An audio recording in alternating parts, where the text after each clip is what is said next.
Pessoal, a gente está começando um Dialogando Meeting, o pessoal vai entrando, estou com a Maria Cláudia, o Marcelo, a gente vai conversando sobre o poder regulamentar do TSE. Nesse período de pandemia, isso se revelará bastante importante por tudo que a gente está vivendo. Então, primeiro dizer assim, vocês dois, prazer imenso, a gente está junto aqui, com que forem entrando. Maria, saudade de você, grande. Eu tô. Saudade dos dois. Também, Marcelo, a gente teve em Recife já faz um tempinho. Acho que outubro, novembro, não foi, Adriano? Foi. Muito legal.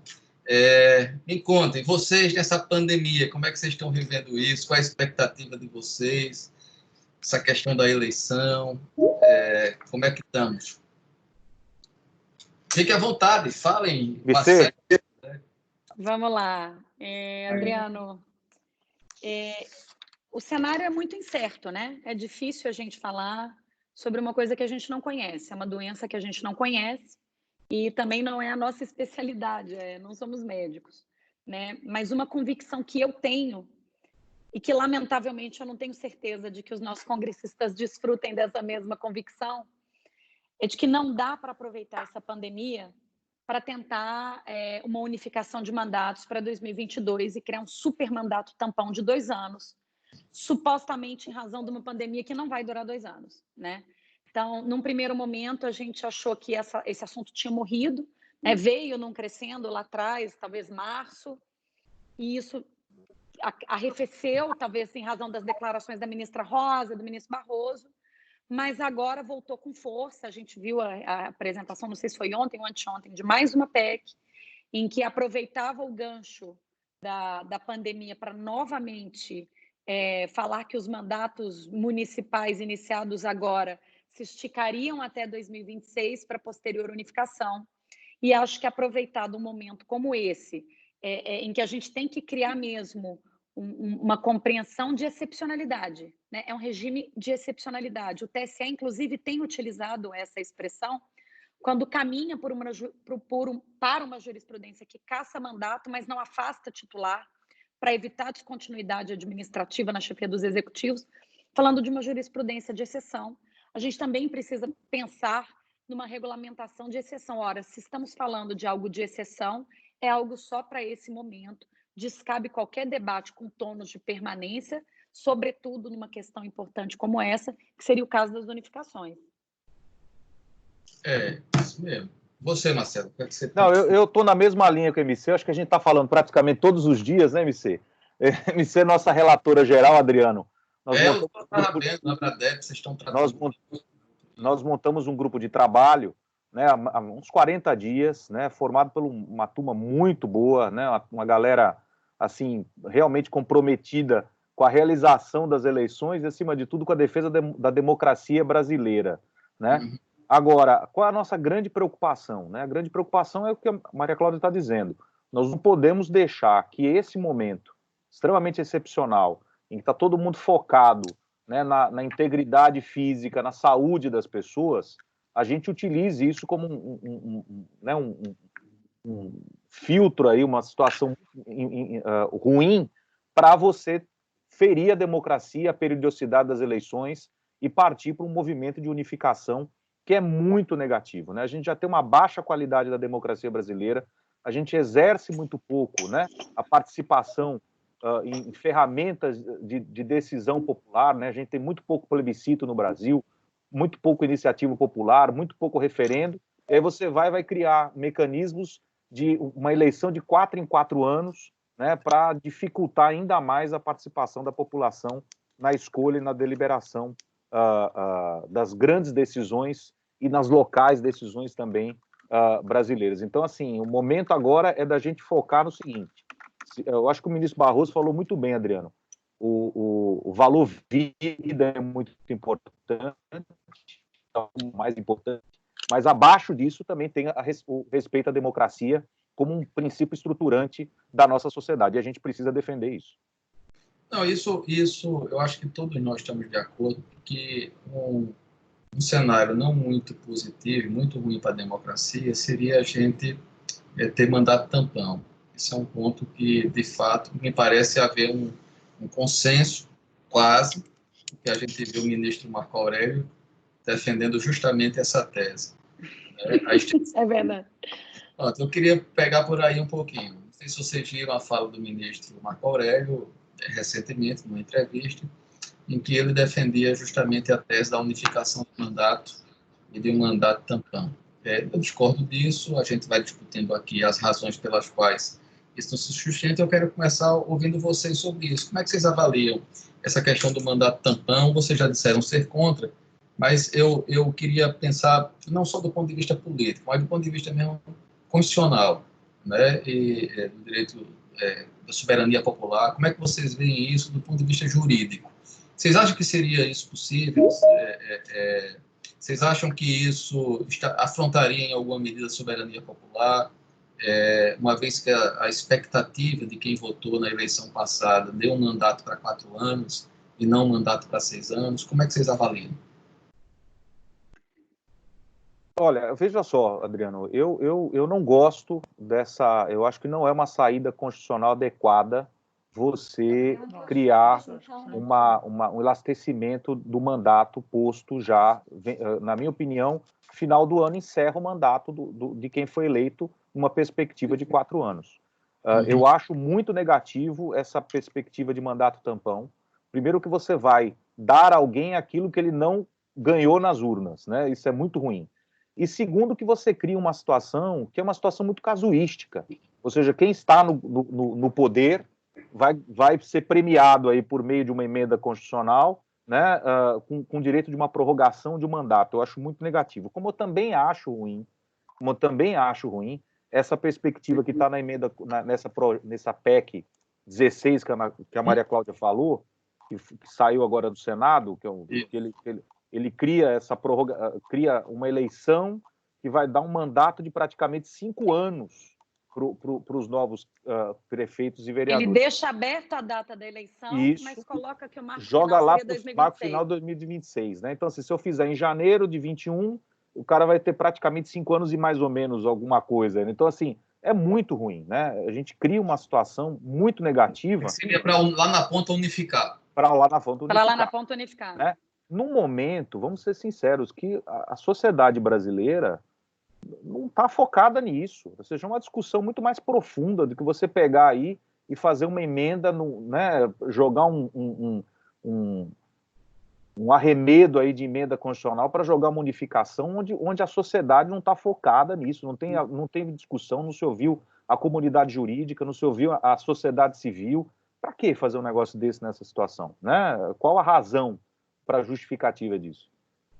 O que eu acho, Adriano, né, pegando o gancho dessa pergunta, só é o seguinte: existe uma força normativa dos fatos, né? O ministro Fux, o ministro Barroso também fala muito isso. Eu não posso, por lei, querer proibir o sol de amanhecer ou de se pôr. Então, o que eu acho? Nós, quando a gente está falando de direito de participação política e direito de voto e periodicidade do exercício do direito fundamental de voto e integridade do voto proferido, ou seja, ele deve corresponder para aquilo que o titular da soberania outorgou. Quando a gente fala desses direitos fundamentais, evidentemente que não existe direito fundamental absoluto. É claro que um direito fundamental pode ceder em situação de igual excepcionalidade, no juízo de ponderação, em concreto, de proporcionalidade e razoabilidade, sendo que sempre o importante é preservar que o núcleo essencial desse direito não seja comprometido. Por que eu estou falando isso? Porque nós não sabemos ainda como é que essa doença vai se desenrolar. Vamos supor, por exemplo, que em outubro, setembro, vem uma segunda onda com muita força e o país volte a experimentar uma situação horrorosa, com as pessoas absolutamente inseguras, com um risco grande de que o percentual de abstenção seja gigantesco, porque as pessoas simplesmente têm medo de sair das suas casas para exercer o seu direito fundamental de voto, com os candidatos absolutamente amedrontados, trancados em casa, com medo de fazer campanha, uma eleição que é municipal, a gente sabe que a internet não é universalizada no Brasil, ou seja, candidatos trancados em casa, muitas vezes submetidos a regras que impedem o deslocamento, a gente não sabe o que isso pode acontecer, e sem internet para fazer campanha de uma outra forma. Vamos supor que isso aconteça.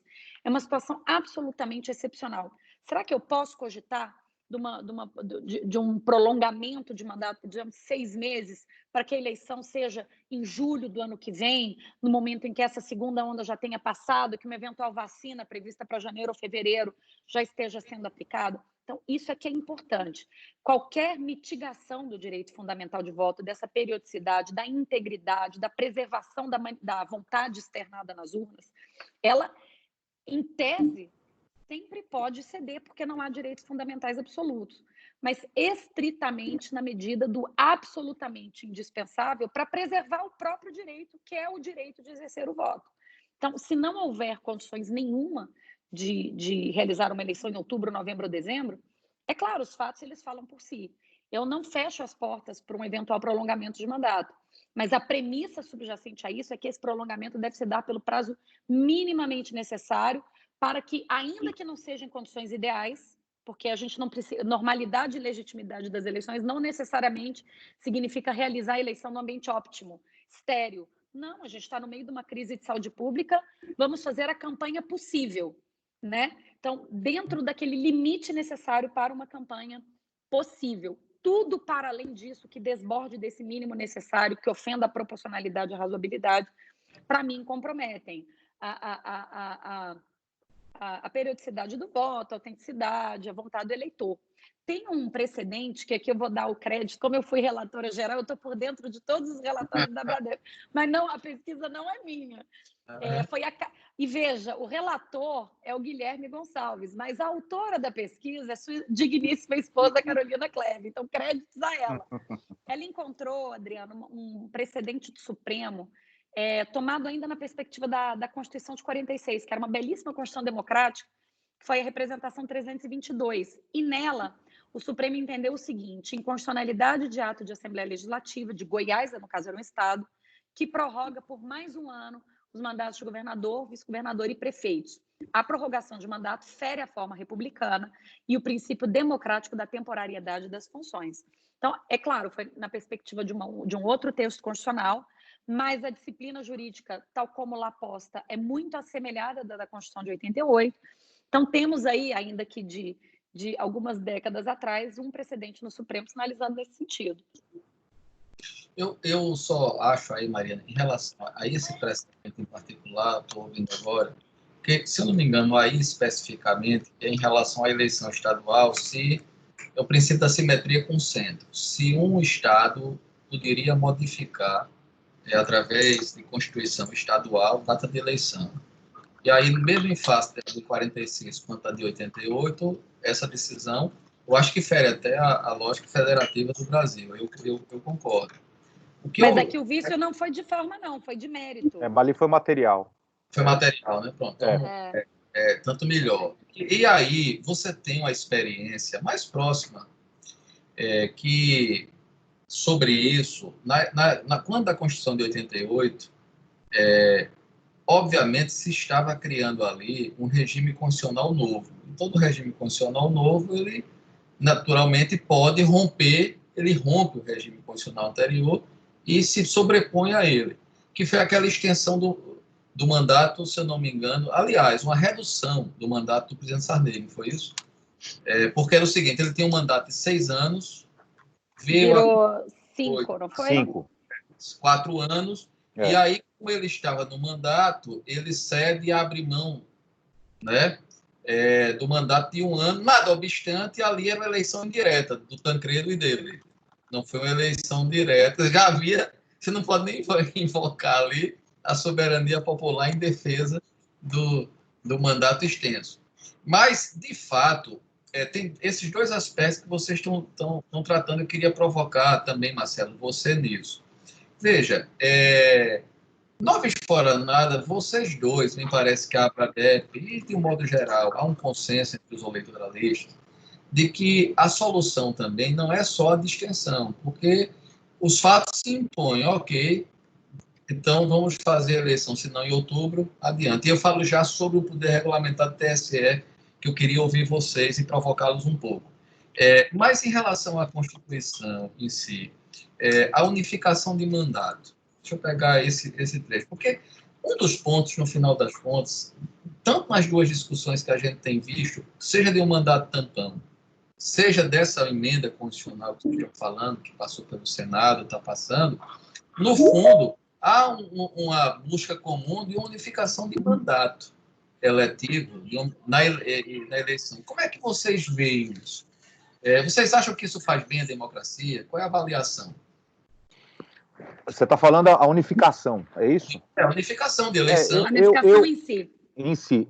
A gente tem uma posição lá desde 2015, né, Maria Cláudia? Desde 2015, a Bradep se posicionou contra a unificação, inclusive trazendo argumentos estritamente jurídicos, né, da sua inviabilidade. Queria ouvir um pouquinho sobre isso. Eu particularmente entendo o seguinte: a primeira coisa que eu acho que a gente tem que avaliar é que a ideia da democracia, do princípio democrático, tem a ver com a questão de periodicidade das eleições. Né? Alguém entrou animado. Estou tirando o microfone. Deixa eu trazer a vocês. Boa noite a todos vocês que entraram. Depois eu vou abrir para perguntas. Quando vocês entram, eu estou tirando o microfone, mas fiquem bem à vontade e no final a gente vai todo participando. Tá bom? Liga lá. Então, Adriano, a questão da democracia, se a gente for avaliar do ponto de vista constitucional, ele tem uma premissa da ideia da periodicidade, ou seja, se você parte de uma perspectiva da soberania popular, a ideia é que você tenha, em lapsos temporais que não sejam muito longos de um para o outro, que você tenha a possibilidade de sempre estar sentindo, né, o pulso da cidadania nesse exercício cotidiano de democracia. Se a gente for pegar as principais democracias, as mais consolidadas do mundo, a gente vai ver que essa periodicidade ela segue mais ou menos esse intervalo de 1 ano, 2 anos, de você estar sempre voltando à consulta popular para saber esse sentimento, o feedback do que ele está imaginando. Então, vamos lá. Se você pegar os Estados Unidos, é interessante, você vê uma cédula eleitoral nos Estados Unidos, é uma maravilha, né, que chega a ter diversas perguntas, né, aquele tamanho de um bonde, consulta até qual a empresa de lixo que você quer contratar para aquele distrito.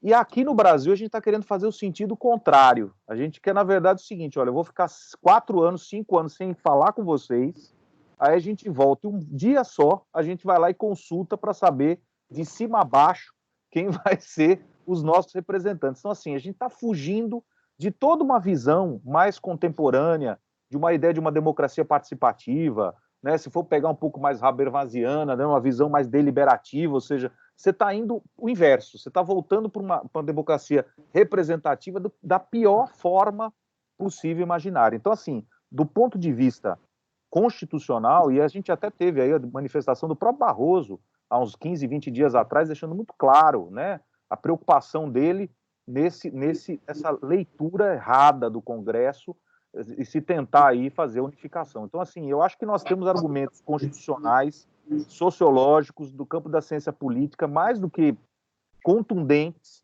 para não entrar nesse barco furado da unificação. Maria. Eu concordo. Eu sou muito contra a unificação de eleições e consigo extrair. Claro, a gente é o tradicional, né? A periodicidade do voto. Mas periodicidade de quanto em quanto tempo? De 2 em 2 ou de 4 em 4? Sabe do que eu gosto de extrair essa necessidade de desmembramento de eleições?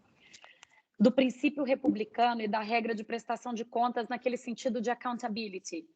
Eu tenho para mim que a existência de uma midterm elections, dessas eleições de meio termo, são um instrumento poderoso de freios e contrapesos, uma forma de você consolidar a posição política de lideranças que vão bem ou de você enfraquecer a posição de lideranças que vão mal. Então, por exemplo, você tem um governador que não vai bem, ele não vai fazer o seu candidato prefeito da capital e possivelmente não vai fazer também muitos prefeitos no seu estado. E a mesma coisa na perspectiva de um presidente da República, da sua força apoiadora. O Brasil é um país muito grande, com muitos municípios, uma densidade populacional gigantesca. E, para além daquela questão que o ministro Barroso sempre fala, do empobrecimento do debate, considerada a diversidade das pautas locais e gerais a justificar um desmembramento das eleições, e também essa questão que o Marcelo colocou, que eu concordo, de estímulo da prática democrática mediante um intervalo mais curto de tempo para que as pessoas compareçam às urnas e vivam a política da sua localidade, eu acho muito importante para fins de controle, de accountability, de direito do eleitor de fortalecer lideranças que vão bem e de já pavimentar a derrota ou de controlar um pouco mais ou de enfraquecer o poder de lideranças que vão mal. Então, é interessante, eu estava conversando com um deputado federal esses dias, ele fala, a minha eleição de deputado federal, ela começa na eleição municipal de vereador e prefeito. Eu, para mim, se pensar na perspectiva política, é muito melhor o desmembramento da eleição. Por quê? Porque o termômetro da minha eleição de 2 anos vai ser agora. Se eu estou bem na minha base, eu vou conseguir ter uma boa eleição de deputado federal, de senador e de governador. Então, eu acho interessante isso, até para dar 2 anos para que essas lideranças consigam recuperar, mudem de conduta, prestem contas, enfim. Em termos de accountability, eu acho essencial. Se pudesse, defenderia um desmembramento ainda maior, tal como nos Estados Unidos. Presidente da República, 4 anos, e o parlamento, 2. Se quiser dar força ao presidente, um presidente que vai bem, o parlamento vem majoritariamente com ele. Se o presidente vai mal, ele perde apoio. Se vem um pato manco. Rafael Matos, o pessoal todo aqui chegando. Obrigado vocês, professora Vânia, Marcelo. Olha, o Rafael, eu vou ter que fazer um com você, Rafael. Daqui a pouco eu vou botar vocês aqui na conversa mais adiante para animar. Nossa Vânia aí, que honra. Pois é. Vaninha professora. Eu boto já aqui a Vânia na festa também. Deixa eu dizer a vocês, essa questão dos Estados Unidos que estava falando, é muito interessante. A gente viveu agora a eleição. Teve a eleição do Trump, com todas aquelas discussões todas. Teve a eleição do meio termo, que muda parte do Congresso, né? Os republicanos, inclusive, perderam a maioria. Câmara e ganharam o Senado. Ganharam o Senado e perderam na Câmara. Perderam na Câmara, quer dizer... então, assim, essa mudança é muito interessante. Diga, Vânia. Boa noite, Vânia. Você está aqui com a gente. Tudo bem, querido? Como é que vai? Tudo jóia. Um beijo grande para a Maria Cláudia e para o querido Marcelo. Vânia. Grande Vânia, querida. Eu boto já você aqui com a gente, se você nos der o prazer de ficar assistindo. Vai ser uma honra. Tá? Hoje eu estou de plateia dos queridos. Olha aí, coisa boa. Isso é um desperdício. Tá, o Rafael também. Pessoal, então, assim, no final das contas, essa questão americana é muito interessante para a gente ver como tem uma variação. E veja, recentemente, uma deputada democrata perdeu o mandato, questão de um escândalo que houve, num estado que há muito tempo os republicanos não ganham, e teve uma eleição agora suplementar. Ela renunciou, né? Renunciou, e foi um republicano que ganhou esses 15 dias, tá certo? Republicano mesmo, trumpista. Então, assim, mostra a variação. Essas eleições de meio tempo, elas mostram a variação. É um termômetro, né? É um termômetro democrático muito interessante. Então, de fato, quando a gente fala em unificação, o Tima estava tendo uma conversa com a Vânia, um dialogando nosso, e a gente conversava sobre isso. Ela aí. Essa questão da unificação, ela traz um prejuízo muito grande a essa cultura democrática, né? Agora, aí provocando vocês dois nisso, a gente está Aí vem a questão do poder regulamentar do TSE. Veja, eu tenho duas questões aí. Uma que eu vou imaginar em tese, tá certo? Mas vou provocar vocês, a visão jurídica de vocês. Admitamos, por alguma razão, que essas emendas você não consiga formar no Congresso, porque, veja, uma coisa é certa. A pandemia e um atraso na eleição, você vai ter os que têm interesse que a eleição seja agora, e você vai ter interesse que a eleição, inclusive, demore mais, porque não estão bem politicamente. Você tem ali um consórcio de interesses, os mais variados, e isso, numa casa legislativa, impacta muito uma emenda constitucional que você tem que ter 2/3 em 2 turnos. Né? Então, pode ser que você não consiga, inclusive, avançar nisso. Aí eu pergunto a vocês, qual é a avaliação? Isso foi uma coisa que Vânia também, a gente conversou, e eu provoco. Qual a avaliação de vocês sobre isso? Admitamos, por exemplo, que o Congresso não consiga avançar, mas temos uma Constituição, portanto, em vigor. e sem uma emenda constitucional regrando a situação. E, de outra banda, nós temos o poder regulamentar do TSE, que não se sobrepõe à Constituição Federal, mas que temos uma situação, de fato, concreta que pode gerar um impedimento por questão sanitária. Aí eu pergunto a vocês, se der uma crise dessa, qual é a avaliação? E não é algo impossível de ocorrer. Qual é a reflexão que vocês fazem sobre isso? Não sei se a Abradep, como o grupo, fez, mas vocês, em particular, diante de uma realidade concreta que pode ocorrer. Como é que vocês encaram? Bom, nós colocamos lá a posição nossa do princípio da reserva legal e especificamente aí no caso, por emenda constitucional, tá? Essa alteração. Vou falar para você, Adriano, é difícil que você escreve sobre isso desde 2008, daquele texto lá de elegibilidade combinada, né, e os limites do TSE. Você já trata sobre isso. Tem também a professora Eneida com a tese dela no Paraná, sobre essas críticas muito fortes em relação à resolução do TSE. Eu tenho muita preocupação em admitir o TSE decidindo isso por meio de resolução. Eu entendo que há uma profunda quebra aí da reserva legal. Eu acho que essa matéria, inclusive eu vou até mais além, isso é matéria de emenda constitucional, né? Assim, é muito complicado.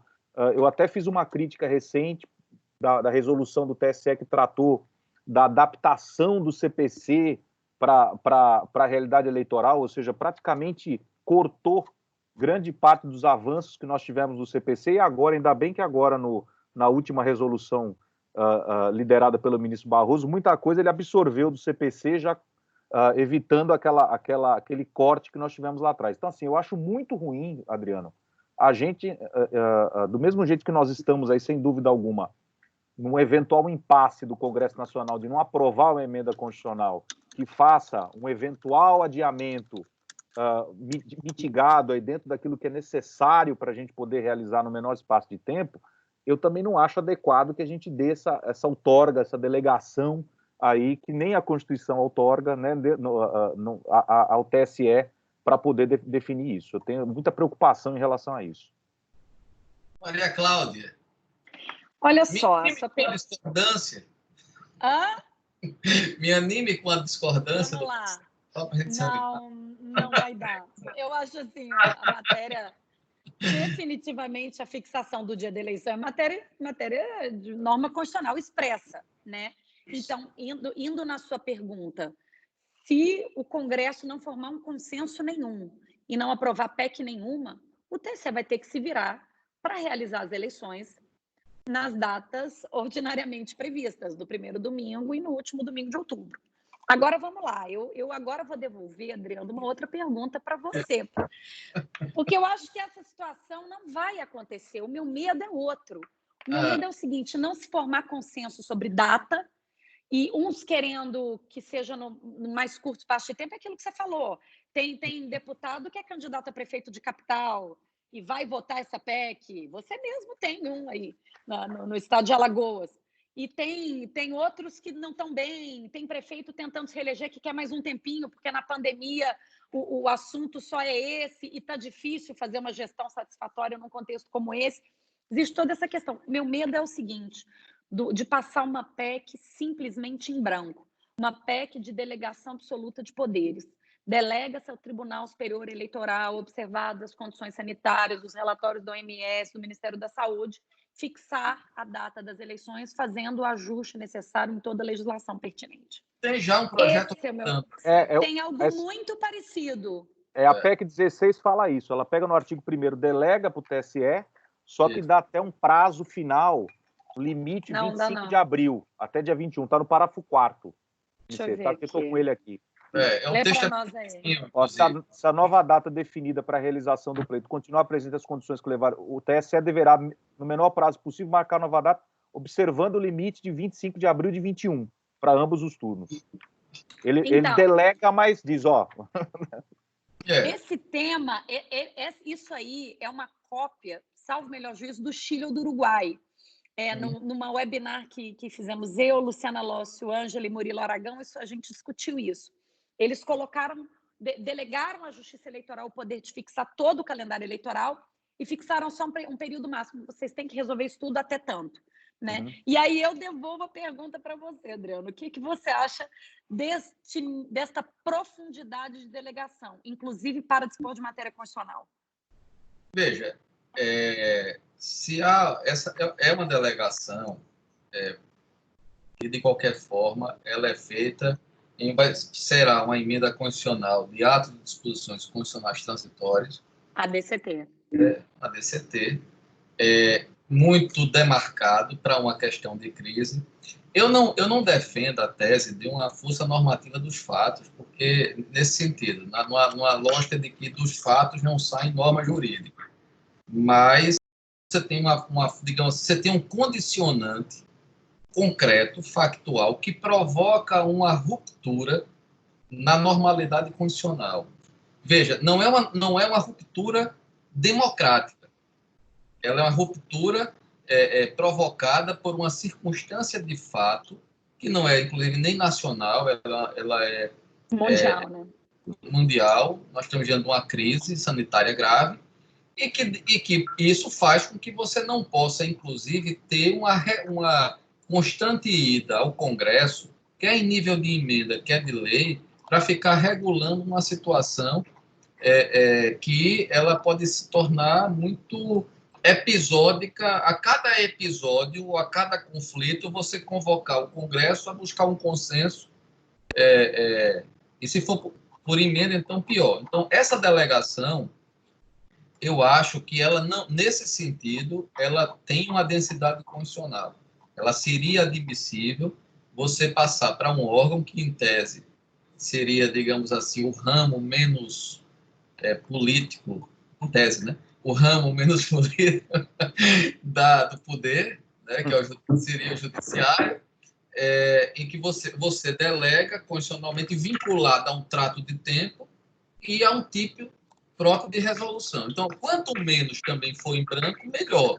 Mas que isso seria possível, seria, e teria uma... Veja, na minha concepção, não viola o princípio democrático, porque, na verdade, visa garantir o princípio democrático, visa garantir a soberania popular e ao mesmo tempo, adere a uma situação difícil e quase que inadministrável que todos nós estamos passando. Então, a devolução, assim, eu sou contra, vocês sabem que eu sou crítico do poder regulamentar do TSE, acho até de constitucionalidade duvidosa. O poder regulamentar nasceu lá no Código Eleitoral de 65, né? E se justificava naquela época. Agora, aí você vai ter teria em tese uma emenda constitucional que criaria esse poder regulamentar, que não está na Constituição de 88, para uma situação concreta. Eu acho que seria viável. O que é que vocês acham? Não, o que a gente discutiu muito, né, MC, lá na própria Bradesco... A gente discutiu. Foi até um diálogo trazido por Rodolfo, né? O Rodolfo até levantou esse questionamento. Não, fui eu mesmo. Aqui a MC falou, ela ficou... a MC ficou... exatamente. Que é o seguinte, a gente tem na Constituição a proibição de lei delegada em matéria eleitoral. Né? Uhum. E aí a nossa discussão era, se eu não posso delegar... Eu estou procurando aqui o trecho do voto da Rosa, enquanto vocês conversam aqui. Se eu não posso delegar em matéria eleitoral para a constituição da lei delegada, eu poderia delegar para uma resolução, né? Veja, a lei delegada para quem? Veja bem, a questão da lei delegada faz até um sentido, porque a lei delegada é do Poder Executivo. Então, eu estou delegando a um braço político a gestão, digamos assim, unilateral de um processo eleitoral. E aí você, portanto, estaria concedendo a um grupo político que está no poder circunstancialmente um poder de fazer mudanças no sistema, no processo eleitoral, que, obviamente, tende a lhe beneficiar. Diferentemente de uma delegação, por isso que eu disse, é o braço menos político do poder, que é justamente o administrador da eleição. Querido Luciano Guimarães. Luciano aí, grande Luciano. Aí, Luciano, bem-vindo. A gente vai já abrir aqui para a gente participar. Vânia, você, Rafael e todos que estão aqui participarem. Dizer todos aqui, Alan, Ana, Carlos João, Celso, Fernanda, George, todos aí, Herman, Charlie, enfim. Eu acho interessante a tua perspectiva.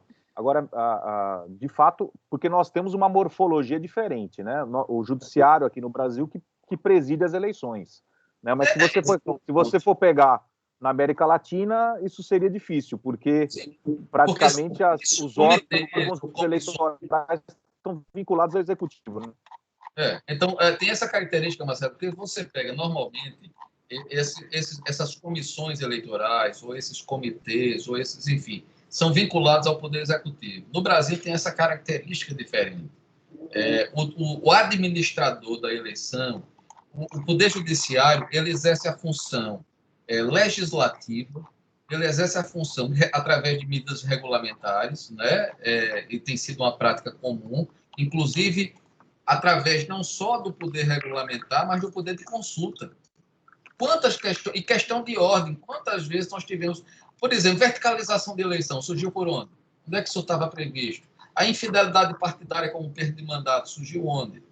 Então, veja, essas foram atividades que foram surgindo no seio do Poder Judiciário. Então, ele é administrador, ele é legislador, ele no exercício dessa administração, uma administração que, em tese, era para ser isso, não política ou não vinculada a grupos políticos. Por isso que eu acho que, no Brasil, essa delegação ela não tem uma negativa democrática, porque ela seria circunstancial no tempo e do conteúdo. O que não pode é isso que a Maria Cláudia falou, um cheque em branco. Aí é uma loucura também. Né? Posso ponderar? Vou divergir.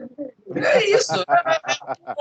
Olha, eu fiquei com medo, Adriano. Quando a Maria Cláudia começou a mexer nesse computador dela, eu falei, aí vem bomba, viu? O prazer é esse, Maria. Fala, Vaninha. Eu vou abrir. Vânia, se você quiser, tu abre aí o microfone e entra. Luciano, quem quiser, Rafael, bem-vindo. Vamos tanto para fazer perguntas como para agregar. Vai nos enriquecer um pouco. A gente está já num tempo... A Vânia está querendo falar. Para, Vânia, fala. Já temos 50 minutos, a lógica é essa. Agora já podemos começar a conversar em grupo.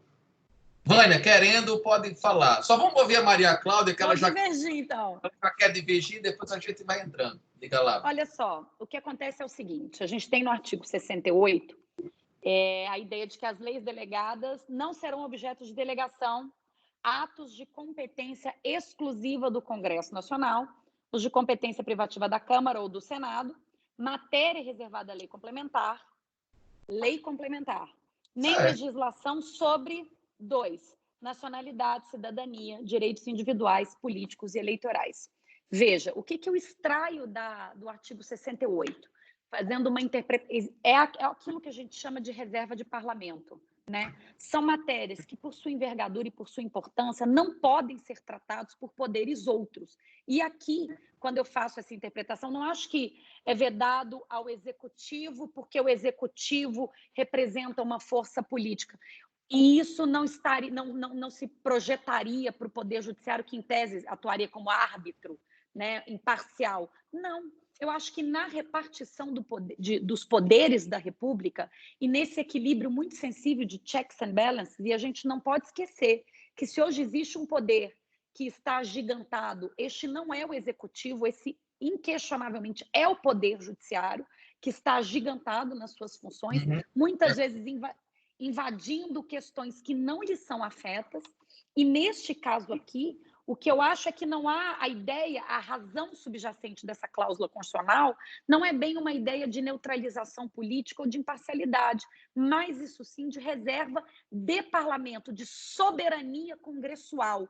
Essa é uma expressão que o ministro Celso gosta de usar muito.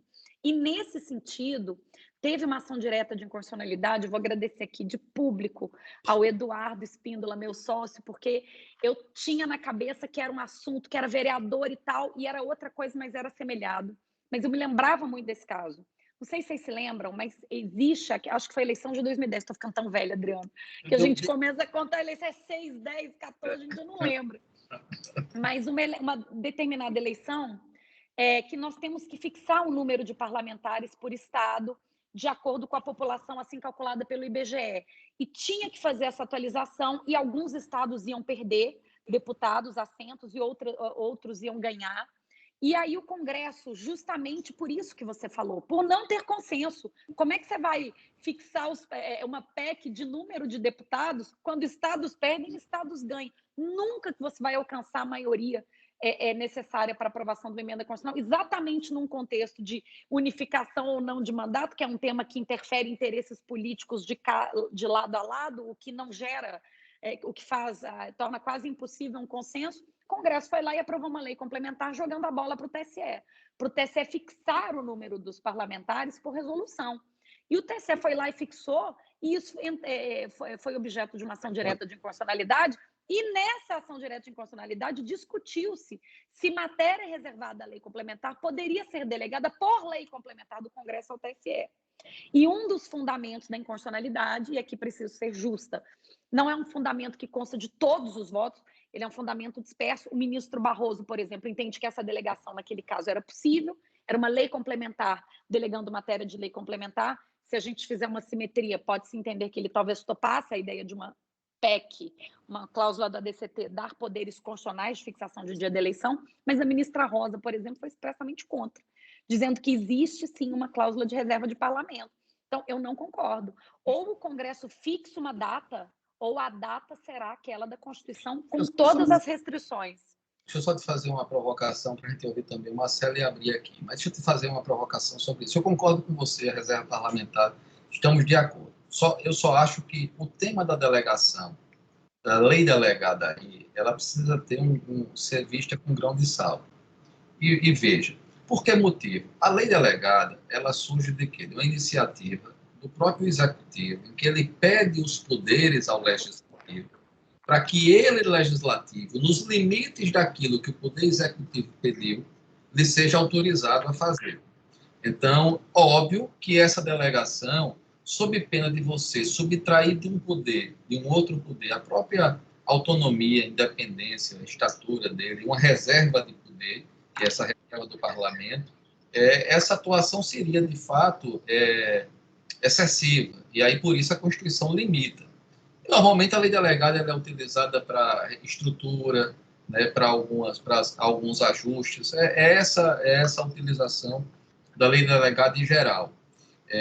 Nesse particular aqui, observe, nós teríamos, em tese, uma emenda constitucional transitória, voltada para um aspecto aqui de pandemia, não de iniciativa do próprio legislativo, e portanto, daquele que detém o poder, e não de outro poder, mas dele próprio, tá certo? Em que ele diz, olha, nesse momento de pandemia, eu estou autorizando a que você, dentro desses limites muito demarcados, e mais a questão de data, não é nem de conteúdo, nem de mandato, nem de processo, mas é uma delegação muito delimitada, que teria que ser, aí sim, senão eu concordo, senão você estaria violando aí essa cláusula de reserva de parlamento.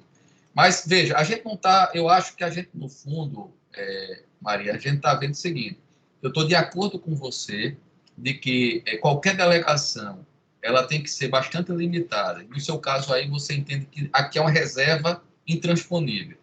Eu entendo que, como é para um outro poder, o poder que detém a reserva e que pode emendar a Constituição, ele está fazendo o motu próprio, diante de uma circunstância em que ele se vê sem condições de decidir aquilo que lhe é afeto.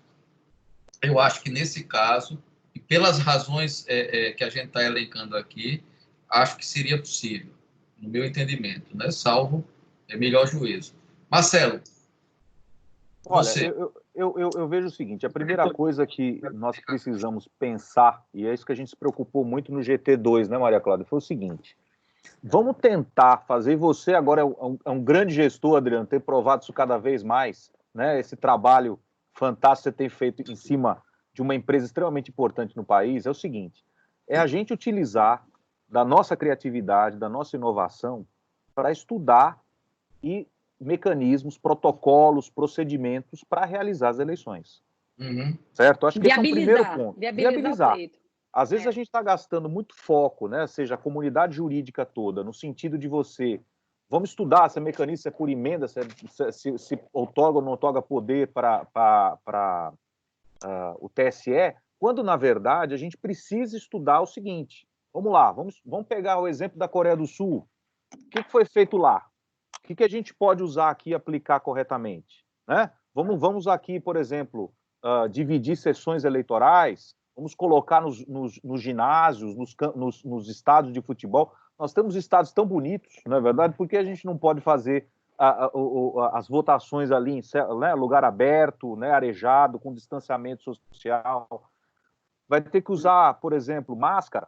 Vamos analisar como é que vai ser essa situação. Talvez seja uma forma até mesmo de você conseguir conceder às pessoas máscaras que hoje elas não têm. Que ninguém começou a fazer política pública de entrega de máscara. Eu não vi nenhum município esse tipo de atuação. Talvez você pode pegar... Você pode pegar esse momento cívico, essa data de que é todo mundo se encontrar, e talvez fazer distribuição de máscara, né? A justiça eleitoral garantir essa situação. Então, a gente tem que estudar mecanismos. Eu acho que esse momento é chamar sanitarista, chamar médico, vamos aqui estudar mecanismos para isso. Eu tenho muita preocupação, Adriano, sinceramente, dessa quebra, essa exceção dada para o poder de resolução do TSE. Eu tenho muitas críticas em relação a essa quebra do princípio da reserva legal, mesmo numa situação dessa de excepcionalidade. Né? Eu acho que a gente pode começar a criar depois um argumento para futuros problemas lá na frente, da gente começar a sempre ter essa ressalva de abrir para o judiciário, depois abre para o executivo, né? E fica uma situação muito complicada nesse sentido. Olha, vocês sabem o seguinte, eu sou muito crítico da hipertrofia do judiciário e nós estamos vivendo isso, Maria Cláudia, foi um dos pontos que você tocou, eu concordo, a gente está vivendo momentos, inclusive, o próprio Supremo tem dado exemplos muito negativos para as demais hierarquias do Poder Judiciário, tem juiz decretando lockdown, até multando o cidadão à loucura, né? Então, diante realmente, do ponto de vista pedagógico, isso não seria dos melhores caminhos. Todavia, assim, só fazendo uma leitura bem estritamente constitucional, mais nisso que eu estou me apegando, sendo bem positivista, num sentido keynesiano mesmo, de compreender o seguinte, a Constituição em si, não me parece que nessa delegação de poder, de iniciativa do próprio poder, que acho que a delegação, como eu comentei agora na posição da Maria, acho que a delegação de um poder que pede a outrem e que pode exercitar, porque havia antigamente, em 88, isso era muito demarcado. Só quero lembrar isso, a Constituição de 88 é a Constituição que vem contra um regime de exceção. Muitas das decisões que estão ali é de negação muito mais do que de criação, né? De ruptura, né? Ruptura. Então, era um poder executivo muito forte que mandava e era o único poder na prática. Então, ali, por isso, todas essas cautelas, que talvez hoje não se justificassem. Mas, enfim, é por isso que eu faço uma leitura muito mais flexível nesse sentido e acho que se delimita bem, nós não teríamos... salvo o melhor juízo e respeitando assim muito a reflexão de vocês, prometo refletir mais. Adriano, se você me permitir, só um adendo. Salvo engano, teve essa discussão também lá com a emenda 45, quando se criou o Conselho Nacional de Justiça e o CNMP, né? Até teve um texto muito antigo... De limite de delegação, de limites, na verdade, do poder de resolução, do CNJ e do CMMP. Até tem um texto antigo do Clemerson Cleve, do Lênin Streck, do Ingo, dizendo o seguinte, olha, que mesmo que a Constituição falasse nesse poder de regulamentação dada ao CNJ e ao CNMP, eles estão limitados ao princípio da reserva legal. Não, né? Então, assim, eu acho que ali a gente falou, não foi nem de uma DCT, ali foi da própria Constituição, né? Havia uma reação das associações de magistrados que... De magistratura. Foi da magistratura reagindo e acabou não vencendo essa matéria, mas acabou superada, viu? Lembre que tanto que os conselhos, assim, agora, o poder normativo regulamentar, ele é exercido. pelos dois, CNMP e CNJ, né? Pois é, aí nós vamos dar à Justiça Eleitoral poder Não, mas normativo primário, não, aí veja, tema essa constitucional, meu avaliação Deus. política. O que eu estou dizendo é isso. A Constituição veda que se dê, é só essa leitura que eu faço. Eu sou contra poder regulamentar do TSE. Todo mundo, eu sempre me posicionei. Acho não só o poder regulamentar, poder de consulta, mas enfim, nessa particularidade, havendo uma norma expressa de ADCT para a eleição, com limites, eu não vejo inconstitucionalidade no primeiro momento. Vânia teve que sair, acho que depois ela volta. Rafael, Luciano, cadê o Luciano? Está aqui? Não, o Luciano não está. Luciano parece que também desapareceu. Rafael, você está aqui no ar? É que depois que o povo fica sabendo que grava e você vai veicular, e o povo vai dar uma saidinha, volta. Que não, começa a dar volta, né? Não querer se pronunciar. Rafael, cadê você? Deixa eu ver aqui. Tá aqui, tá, o áudio está aberto, Rafael. Rafael? Ele está com o áudio aberto aqui, ele abriu. Rafael, vou deixar aberto. Vai, cadê você? Tá aí, Rafael? Então eu vou seguindo aqui. Qualquer coisa, você liga o seu telefone, seu microfone. Algum de vocês desejam falar, que estão presentes, querem fazer alguma pergunta, alguma colocação? A partir de agora está à vontade para vocês irem abrindo o microfone de vocês, tá certo? E eventualmente irem fazendo perguntas ou colocações e a gente vai continuando a conversar, mas está agora aberto para os convidados, tá? Eu tinha feito isso. Ó, Luiz Guilherme aqui entrando, deixa eu dar um ok aqui. Bom, então vejam, esse é o primeiro ponto. Nós temos, Luiz, bem-vindo. Qualquer coisa, ó, liga teu microfone, pode perguntar. Estamos no nosso horário. Veja só, a gente está aqui nessa discussão sobre poder regulamentar, mas vamos um pouquinho mais além. Aí, Bahia, deixa eu complicar mais um pouco, então. Veja, a gente tem o seguinte: admitamos que, ainda que não seja poder regulamentar, que nós tenhamos uma emenda constitucional, então, delimitando, mas ela não vai poder exaurir certos temas circunstanciais. Tampouco vamos ter tempo com uma lei, mas vamos cair no mesmo problema. Vai ter que, o TSE vai ter que, de certa medida, regulamentar e fazer ajustes, porque as circunstâncias, de fato, estão impondo. Nós temos, por exemplo, coisas que a Constituição, uma emenda constitucional não vai poder fazer. As questões sanitárias, mudanças até eventualmente de sessão eleitoral, mudanças eventualmente de forma de proceder, ou a forma de fazer propaganda, tá certo? Limitações que estariam autorizadas por lei e que, dadas as circunstâncias sanitárias, eventualmente, sejam vedadas. Porque tem locais em que você vai ter lockdown, outro você não vai ter lockdown. Supondo que isso chegasse até outubro. Então, você vai ter flutuações que vão exigir, talvez até, veja, nenhuma regulamentação do TSE. O TSE tem que delegar os TRS. Porque você vai ter Estado ou até juízes eleitorais, porque essa é uma eleição, tipicamente, veja a situação.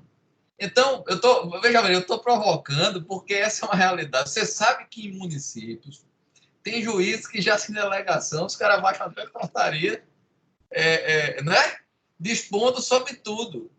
E na área de propaganda, então, é uma festa. E aí, como é que vocês veem isso? Veja, vamos supor que nós tenhamos uma emenda constitucional, beleza, mas a emenda constitucional ela vai ter que, de certa forma, delegar. Não resolve tudo, Como é que faremos? Juridicamente, como é que vocês veem? Olha, eu entendo que a gente soluciona. Primeira coisa é o seguinte: se a gente for pegar um pouco norma de processo civil, você consegue solucionar isso. O que é norma de processo tem que ser por reserva legal, o que é procedimento, você admite, por exemplo, que um regimento interno de um tribunal faça essa questão. Então, essas adaptações sanitárias, eu entendo que isso está dentro da lógica procedimental. Procedimento, na minha avaliação, não é processo eleitoral. Então, eu entendo que aí você não está dentro dos limites da reserva legal, certo? Nem uma discussão constitucional. Agora, nós também não podemos fugir da situação que a gente também está vinculado dentro do processo eleitoral com outras normas, né? Por exemplo, nós vamos discutir o direito digital hoje, né? Se você tivesse vigendo aí a lei de proteção de dados, né? Nós teríamos que compatibilizar a legislação eleitoral com a lei de proteção de dados. Quando você vai fazer uma carreata, você não permite todo mundo que descumpra as normas de trânsito. Então, você tem que fazer tem que ter a propaganda eleitoral junto com as respeito às normas de trânsito. Aqui na Paraíba sempre tem briga com relação a isso, não pode ficar em cima do carro, né? Você tem que usar o cinto de segurança do motorista, não vira banda voou, né? Eu acho que nessa perspectiva, se nós temos uma legislação que hoje tem uma medida provisória que trata das regras aí, sanitárias nesse período da pandemia. Nós temos a decisão do Supremo Tribunal Federal que passa aos poderes dos estados e municípios a regulamentação sanitária, né, em respeito à saúde. Nós vamos ter que compatibilizar tanto o processo eleitoral como também a questão sanitária. Então, se houver regras de distanciamento, regras de determinados locais de lockdown, Adriano, eu entendo que nós vamos ter que fazer certas restrições. Eu não acho que o TSE teria condição de fazer uma regulamentação por resolução, além das questões jurídicas, do ponto de vista até delegatório ao TSE, eu até acho que não tem competência em relação aos estados e municípios para definir regra sanitária, né? Fica assim. É o seguinte, que veja, há situações em que Maria, eu fechei teu microfone e tu abre, tá? Porque eu tenho poder para fechar, mas não tenho para abrir. Aí, seu microfone. Aí, veja.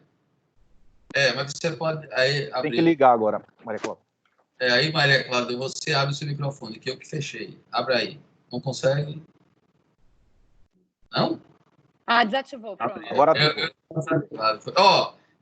pessoal, quem está aí, como eu estou dizendo, fique com vontade. Luiz Guilherme, se quiser abrir o microfone, fazer pergunta, quem quiser, fique à vontade. O papo agora está livre, está aberto. Eu concordo com você, Marcelo. A gente tem essas outras normas todas, elas trazem impacto. Mas tem questões que são tipicamente eleitorais, e quando eu digo e que vão gerar respostas na própria questão eleitoral. Por exemplo, a norma sanitária ou as normas que definam, por exemplo, a distância que uma pessoa tem de ter da outra, isso não vai estar na dinâmica do processo eleitoral em si, é norma sanitária. Mas a própria situação de você não poder, por exemplo, fazer campanha no corpo a corpo, eventualmente, se essa situação se prolonga, é o que está se chamando do novo normal. O novo normal significa que as pessoas não possam se abraçar, não possam se tocar. Quer perguntar, Luiz?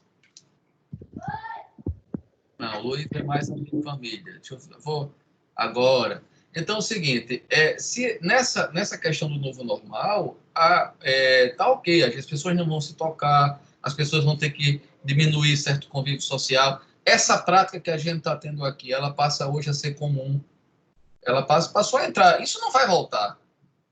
O que nós estamos hoje vivendo nas empresas, nas relações interpessoais, a vida digital, esse contato que nós estamos tendo, ele passa a ser o comum. Veja, os seminários, os congressos que se tinham antigamente, isso fazia parte do contexto turístico, econômico, da força das entidades, eles vão começar cada vez mais a perder um pouco desse espaço pelos webinários. Os webinários, eles passam a ganhar hoje uma... Então, veja, essa é uma realidade nova. Agora, no processo eleitoral, a gente vai ter, eventualmente, que fazer junção de zonas eleitorais, que fazer modificações. Eu vou ter que limitar certo tipo de propaganda que legalmente seria possível se fazer. Eu vou ter que regular a forma. E aí, eventualmente até suspender, em certa medida, efeitos de lei por via regulamentar. Mas vamos lá, no município A e no município B, essa não é eleição estadual, não é eleição geral, é eleição municipal. Cada município tem uma realidade. Olha, lockdown está aqui em Recife acontecendo, tem restrições de ir e vir, tal qual São Paulo. Não sei se Brasília parece mitigou, não sei como é que está a Paraíba. né? Mas aqui, por exemplo, está com rodízio de placa, aqui tem barreiras, aqui tem uma série de limitações. Se isso perdurar, como é que se faz campanha eleitoral? Então, você vai ter que ter toda uma circunstância nova de se fazer. Luiz, você fica à vontade se quiser perguntar, tá? Grande Então, Luiz. Luiz! né? Então, Luizinho está na quarentena, sofrendo. Então, assim, no final das contas, todos nós estamos vivendo, são circunstâncias que não vai ter lei para regular isso. E a lei que existe hoje, que ela é cogente, ela vai precisar ter alguma eficácia limitada pelas circunstâncias. Então, o que eu quero dizer a vocês é o seguinte: nós vamos estar num desafio, uma tensão constante, muito grande, desse papel do poder regulamentar do TSE, nas respostas à pandemia. E acho que nós vamos ter essa tensão, ela vai, inclusive, gerar, em alguma medida, judicializações aqui e ali. Mas eu não tenho dúvida. Só para complementar, porque o grande problema é que nós estamos diante de duas situações.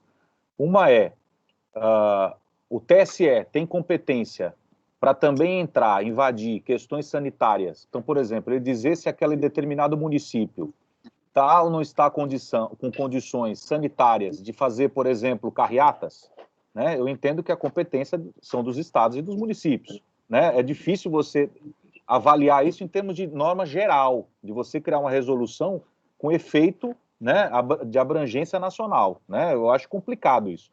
Por isso que eu prefiro que nós definamos o seguinte: olha, essas discussões vão ser feitas de caso concreto, não tem como você baixar uma norma para disciplinar agora como é que vai ser, por exemplo, a carreata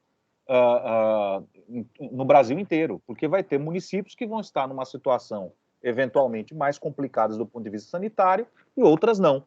E aí nós temos que respeitar a decisão do Supremo, que definiu quem tem competência para falar sobre a questão sanitária, que são os estados e os municípios. Né? Senão a gente vai criar um poder regulamentador aí do TSE, partindo acima da decisão do Supremo, que tirou da presidência da República, tirou da União e vai passar agora para o TSE. Eu acho meio estranho isso. Ô, Luiz, você está na defesa, só vou fazer uma provocação. Não dei, não. E aí, Maria? O que é que você me diz disso? O limite... Não com nada. Me lembre, o que é que você me diz do prefeito que vai baixando norma sanitária e impedir carreata? Ele, candidato. Eu acho que prefeito não pode fazer isso, porque no fundo, não é uma norma contra da pandemia. Isso é só a exposição de motivos, é uma norma proibindo carreata. E direito eleitoral é matéria reservada à União. Então, eu vejo com muita preocupação você deslocar para a juizada eleitoral em eleição municipal, pode que não pode fazer. A gente sabe que tem juiz fazendo de tudo, me desculpe, interferindo em matérias completamente além da alçada. Né? A gente não precisa ir longe, teve uma juíza federal, nem eleitoral era, mandando intimar o presidente da Câmara e do Senado e tal, para que deslocasse o fundo eleitoral, o FEFEC, a verba do orçamento destinado ao FEFEC, imediatamente ao combate ao Covid. Eu fiquei sabendo imediatamente sob pena de quê, né? O que a juizona vai fazer? Então, eu vejo com muita preocupação. Eu acho que a Justiça Eleitoral, para começar, não tem esta competência. Eu não daria a ela esta competência, nem mesmo em momento de pandemia. Você dá no excepcional, depois você nunca mais tira.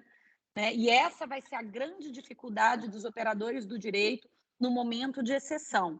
É garantir que muitas das inovações trazidas fiquem restritas ao período da exceção. E não vai ser fácil, porque o ser humano é resiliente e poder é saboroso. Então, eu não daria essa competência. Acho complicadíssimo você... Imagina, em municípios circunvizinhos, com juízes diferentes, em um você ter uma regra de propaganda, em outro você ter outra. Então, vejo com extrema reserva essa possibilidade, em especial de uma forma difusa, dando a municípios e a estados o poder disciplinar, no fundo, ato de propaganda eleitoral. Isso é matéria reservada à União. Maria, Marcelo e Adriano, vou intrometer aqui. Primeira vez que participo das salas. mas assim, pegando o gancho aí de vocês, essa questão de regulamentação ou não, mas no final vai acabar tudo para a Justiça Eleitoral. Me recordo em eleições passadas que em algumas zonas eleitorais era costumeiro MP entrar com uma recomendação ou qualquer tipo de petição, suspendendo comícios, suspendendo as carreatas e caminhadas de sexta, volume de toque de recolher, horário. toque de recolher, essa coisa todinha. A gente, nesse momento agora, está vivenciando as mais inusitadas recomendações aí de MP. Tem MP que está determinando a determinados municípios que distribua kits escolares, outros estão proibindo, outros estão mandando que a guarda municipal vá para a rua para fazer a organização de filas de banco. Então, naturalmente, vai acabar sem o poder de regulamentação, que, como o Vaik falou, é impossível o TSE fazer uma projeção de âmbito nacional para cada especificidade de municípios que vão ter situações totalmente diferentes, peculiares mais à frente, mas naturalmente vai acontecer esses inúmeros, eu diria, abusos, frutos de intelecções aí particulares ou de membros de MP ou de juiz, que vai pensar de uma forma e vai querer transformar isso num termo de ajuste, e é um termo de ajuste que é bilateral, mas se não assinar eu vou entrar com medida, o que quer que seja. A gente vai ter bastante trabalho aí pela frente para enfrentar aí nessas discussões. Vai haver uma desunião no que tange a conduta, inclusive eu falo de ordem local, porque a gente vê, como a Maria disse, municípios vizinhos, onde, por exemplo, o MP tem uma conduta em e o colega no município colado, e acaba sobrando para nós a indagação dos clientes, do pessoal do grupo, o que é que está acontecendo ou pode acontecer no município vizinho e não está podendo acontecer aqui. A gente tem um desafio muito grande aí pela frente, fora as inúmeras situações que essa pandemia e os reflexos dela vão causar aí para as eleições como um todo aí. É só essa contribuição ou instigação que eu queria interromper aí para vocês para falar. E é uma satisfação vê-los, é bom demais. A honra é nossa. O grande problema aí, que talvez seja mais complicado nesse nosso modelo de federativo, é essa imbricação, né? Porque nós estamos diante de duas situações. Primeiro, você tem essa sobreposição União, Estados e municípios na questão da saúde pública, né? Com essa decisão do Supremo facultando aos estados e municípios, vamos dizer, a preponderância, né, desse controle local. E, ao mesmo tempo, nós temos uma tradição da justiça eleitoral brasileira, principalmente em eleição municipal, de interferir muito, às vezes, nesse caráter limitador, às vezes, de propagandas e tudo mais. Eu tenho preocupação, é óbvio, de, por exemplo, no momento que você pega e compatibiliza que o município tem competência para definir questões sanitárias, né? De você, por exemplo, pegar um prefeito candidato à reeleição e articular por exemplo, toda uma regra sanitária naquela localidade para começar a combater processo eleitoral, né? Diminuir carreata, diminuir manifestação popular, você pode fazer isso. Só que, ao mesmo tempo, eu tenho muita dificuldade em compreender como é que o TSE, estou me abstraindo aqui de questão jurídica, que eu já me externei, que eu acho que, na minha opinião, resolução é para fazer executar o que está na lei, é fazer valer o que está na lei. Mas olhando do ponto de vista de abrangência sanitária, você pegar o TSE e conseguir regulamentar como compatibilizar o processo eleitoral de maneira genérica, abstrata no Brasil inteiro, para as regras sanitárias. É isso que eu tenho uma certa preocupação. Então, eu acho melhor deixar a lei e analisa situações, né, concretamente, que se começar a criar senões à legislação eleitoral, para daqui a pouco a gente vai ter realmente aí um samba mesmo de decisões judiciais, de intervenção do Ministério Público. Eu tenho muita preocupação em relação a isso. Carlinha Nicolini, você chegou agora, um cheiro, os microfones estão abertos para quem quiser participar, tá? Estamos no momento agora da sala aberta. Deixa eu dizer uma coisa a você e sobre algumas ponderações que o Luiz fez, que Maria também fez.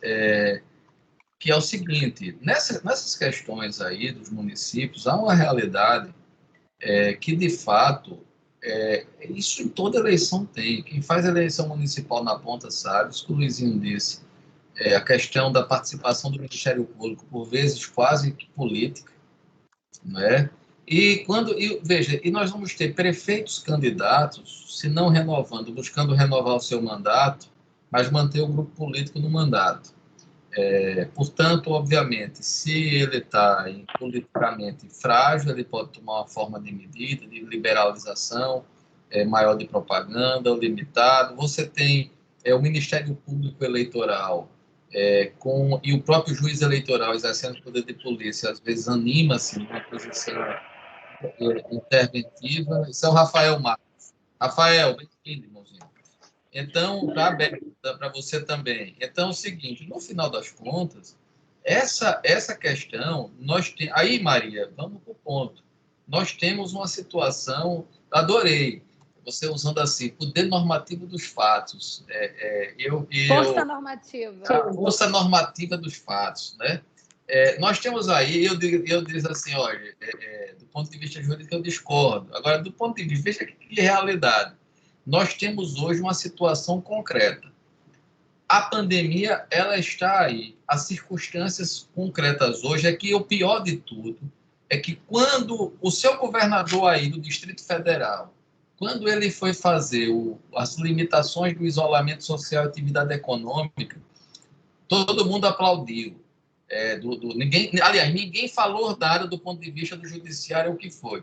Quando ele resolveu abrir, dentro da ideologia da OMS, poder tudo, aí começou-se a querer limitar.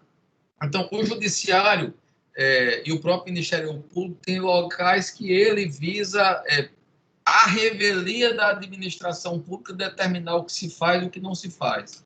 Numa eleição, que já no normal vocês sabem o papel de intervenção que isso existe, vocês imaginem numa pandemia. Então, a gente está aqui sem querer, concordando, num ponto que não é jurídico, mas prático, na grande dificuldade de se fazer essa eleição em outubro. Nós estamos concordando que, de fato, nós vamos ter, ou por outra, fazendo, nós estamos concordando ao menos num grande problema.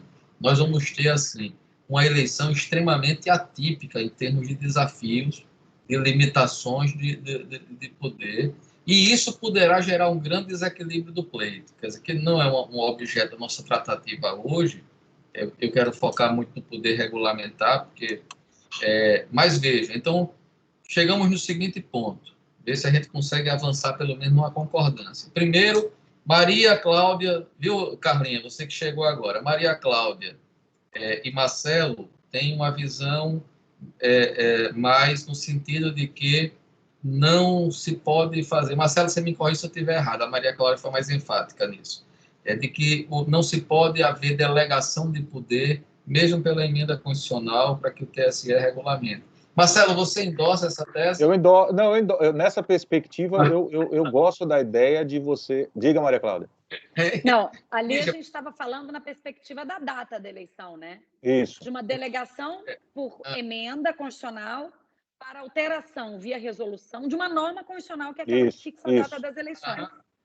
Exato, é isso aí. A Constituição dizia, olha, a data pode ser modificada, porque se não for possível, e você poderia alterar. Então, você entende que isso não seria possível, tem que ter uma emenda constitucional. Se não houver consenso suficiente no Congresso para a escolha de uma data, isso significa que segue a data que existe. Eu também estou de acordo.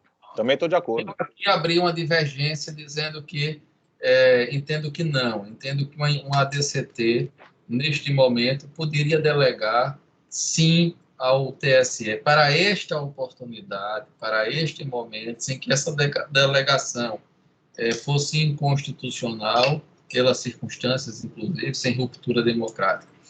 A gente discutiu um pouco sobre isso. Só estou alinhando aqui as posições da gente para ajudar, daqui a pouco, a gente fazer o fechamento.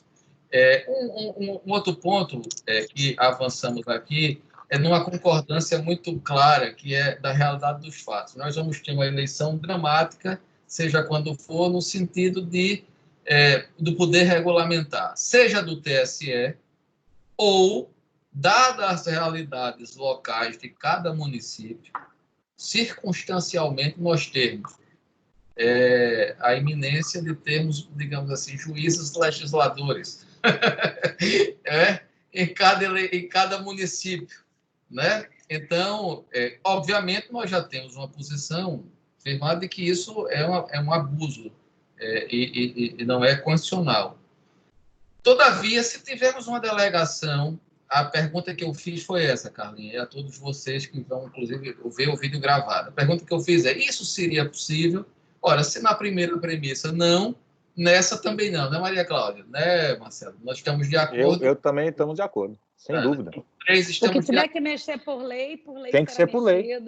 Olha, vamos lá, a gente, só para usar um paralelo, está aprovando agora no Congresso uma alteração no Código Civil excepcional com relação a alguns prazos prescricionais, decadenciais, foi feita uma alteração legislativa, né? Nós tivemos aí a mudança na lei da SA, na lei das cooperativas, a questão da possibilidade da votação virtual, foi feito por decisão, ninguém delegou a CVM, né? Que ele decida se vai ou não vai fazer por votação eletrônica, né? Então, assim, a gente tem que ter o princípio da reserva legal. Agora, matéria procedimental, né, Maria Cláudia? Aquilo que for a operacionalização daquilo que está na lei, aí a resolução faz com a mão na cabeça, sem problema nenhum. Carlinha, quer alguma pergunta, Carlinha? Ou quer fazer alguma observação? Bota o som, Carlinha. Tá sem som você. Deixa eu ver aqui. Você tá sem microfone. Liga o teu microfone.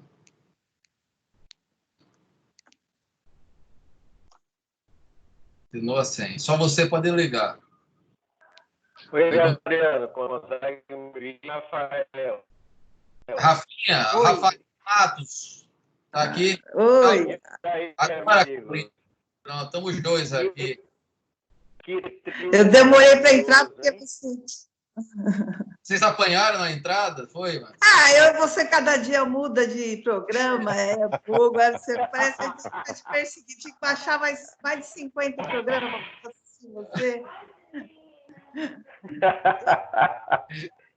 Fica inventando moda, né, Carlinhos? Porque você é muito tecnológico, eu sou meio analógica ainda. Eu estou achando, viu, Carla, que o Adriano está fazendo simulação para ver qual vai ser o melhor aplicativo para usar para as convenções. Eu também estou achando, hein? Então, aproveitar nesse ponto aí da convenção, porque eu queria... O que vocês estão pensando em relação à regulamentação? Eu entendo que uma resolução interna do partido resolve, porque o partido tem autonomia. O prazo lá que estaria impedindo o partido de regulamentar, eu entendo que é uma matéria, você dizer que vai fazer por meio digital, é uma coisa procedimental, e não cai nesse prazo dos 180 dias. Você fala das convenções.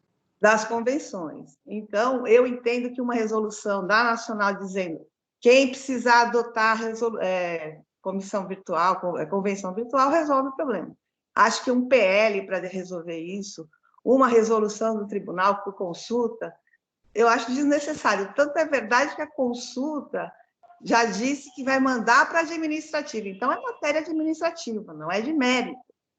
A convenção, a forma como eu vou fazer, é a forma que é possível. Se é no estádio de futebol, se vai ser para ter mais distanciamento, se eu resolver fazer virtual, desde que eu garanta a rigidez do processo, da escolha, e da própria formação das coligações, a participação, garanto que a pessoa tenha direito à palavra, eu não vejo por que precisa de uma lei ou de uma resolução para resolver isso, com tantas outras questões mais importantes para ser discutida no Congresso e na própria Justiça Eleitoral. Eu queria saber o que vocês pensam nisso. E aí, o que vocês avaliam? Eu concordo, inclusive. Oi, Carla. Tudo bom? Oi, tudo bem, Maria Cláudia? Tudo jóia. No relatório da Bradep, inclusive, a sugestão era essa, da desnecessidade de qualquer lei que autorize a utilização, mas o que foi posto, Carla, foi no sentido da criação de um sistema que a Justiça Eleitoral, inclusive, pudesse disponibilizar aos partidos que já compatibilizasse com todo o sistema de registro de candidatura. Então, eles fariam as convenções pelo sistema da Justiça Eleitoral, as convenções ficariam gravadas lá. Isso, inclusive, resolve o problema de muitos casos de duplicada, né, de alegação de fraude em ata, de relação de dupla convenção para o mesmo candidato, né? Isso tudo ficaria arquivado. A fraude até de conteúdo de convenção você evitaria também, ficaria um vídeo arquivado, isso já seria anexado ao DRAP. Então, a sugestão foi só da criação de um modelo disponível a todo mundo, franqueado a todos. E da autonomia partidária não, porque teria que ser por um Gravado. Se você, por exemplo, nesse sistema que a gente está aqui, que ele é gravado, ele é auditável, e outros que tem no mercado, por que eu teria que me submeter, dentro da minha autonomia partidária, garantida constitucionalmente, a um sistema de convenção? Mas eu acho que a opção nossa lá, quando a gente formulou na questão da Bradep, foi porque você integra com o Candex, né? Você tem o sistema, você faz integração, porque o problema todo que a gente tem que ter, a gente precisa ter uma ferramenta que comprove que de fato houve a convenção, não é isso? E que substitua... Aqui conversando, eu estou gravando. Não, sim, mas vamos lá, é a mesma coisa, hoje a gente tem o acesso ao PJE, né? Você tem, obviamente, os navegadores necessários aí para poder usar, mas você tem um sistema operacional, né? A ideia é que a gente, pelo menos, tenha alguma coisa que compatibilize, porque o que vai acontecer na prática? Não é todo mundo que consegue, não é qualquer diretório municipal. Vou pegar aqui o caso de Cochichola, aqui na Paraíba, né? Tem 2.000 eleitores. Dificilmente um diretório municipal vai ter condição de pagar um aplicativo para gastar R$1.000 por mês, né? Ele vai ter dificuldade. Deixa eu provocar nisso um pouquinho, porque se tem algo que é da intimidade do partido, da autonomia dele, é convenção. E a Justiça Eleitoral predispor a forma, inclusive o aplicativo a ser utilizado, colocando e obrigando a que seja um aplicativo dela, eu acho que é uma intervenção, na minha avaliação, indevida. Ela pode até colocar um aplicativo à disposição. Como faculdade, né? Uma faculdade, mas... Eu não vejo nenhum óbice autonomia partidária. Eu vejo. Nenhum óbice. Estou com a Adriana do sistema para prestigiar a transparência e não vejo... Olha, o TSE acabou de aprovar uma obrigatoriedade de 30% de mulheres em diretório. Esse conceito de autonomia partidária nem de longe pode se confundir com qualquer tipo de soberania. Normas meramente regulamentares que não comprometam a essência de ato nenhum e que apenas padronizem uma forma de realização de um ato interno ao partido, homenageando a transparência de forma linear, eu não vejo nenhuma autonomia. Hoje, Maria Cláudia, se você for analisar, você tem... Oi, Luiz, diga. Não, eu só vou fazer um apontamento aqui, voltando um pouquinho para Alagoas. Maria, a gente tem municípios aqui que ainda não tem internet. Não, esse é um problema. Para ter acesso à internet, tem que se ir para um ponto alto da cidade para tentar pegar sinal, o que quer que seja. E isso não é 1 ou 2 municípios, não. A gente tem aí municípios com muita dificuldade, gente que não tem a tecnologia e o aparelhamento necessário para fazer isso. Eu acho que permitir gerar uma faculdade para os partidos, eu acho uma medida extremamente salutar, mas criar uma obrigatoriedade para isso, concordo com o Adriano, que vai de encontro à autonomia partidária, e talvez vá em confronto à realidade de alguns municípios. Mas você está cogitando fazer convenção presencial agora? Mas não são não vai existir outras alternativas, não, voto por correspondência de determinadas situações. Não é isso. Porque o município não tem internet, Maria, provavelmente o Covid também nem chegou. A realidade... mas é verdade. Às vezes também tem convenção de 5 pessoas. O Covid nem lá chegou, tá certo? Então, as realidades são muito diferentes. Nós estamos num Brasil, um Brasil muito amplo. Se você pegar, por exemplo, aí em Alagoas, se você for aos municípios que não têm Covid, e que 1 caso, 2 casos, que Covid o pessoal pensa que é um tipo de remédio. Então, porque é uma realidade à parte. Fora o Jornal Nacional, as pessoas não conhecem, é diferente das urbanizações, dos centros urbanos maiores. Então, por isso que eu digo, mas eu vou admitir, eu vou dar de barato, que nós estejamos falando de São Paulo, Rio, Recife, Arapiraca, Maceió, Salvador. Veja, é o seguinte, o que eu digo é a questão da autonomia partidária só. Eu acho que informar, observe, filiação partidária ela é ato intranormativo. Embora hoje, o que é que se faz? Você faz a filiação partidária dentro do partido e você, para fins de comprovação de prazo de filiação e tal, você tem o sistema que você informa a Justiça Eleitoral. Veja, a Justiça Eleitoral, justamente por causa da autonomia partidária, ela não é ela quem faz a filiação. Pode ter uma convenção. A convenção, eu posso ter, os partidos podem ter ferramentas tão auditáveis e boas quantas, porque eu tenho que me submeter na minha autonomia, que não é absoluta, eu concordo, mas a minha organização da convenção, eu tenho que ter uma liberdade de escolher a forma, o modo, senão eu vou tirando, daqui a pouco os partidos vão virando cartórios.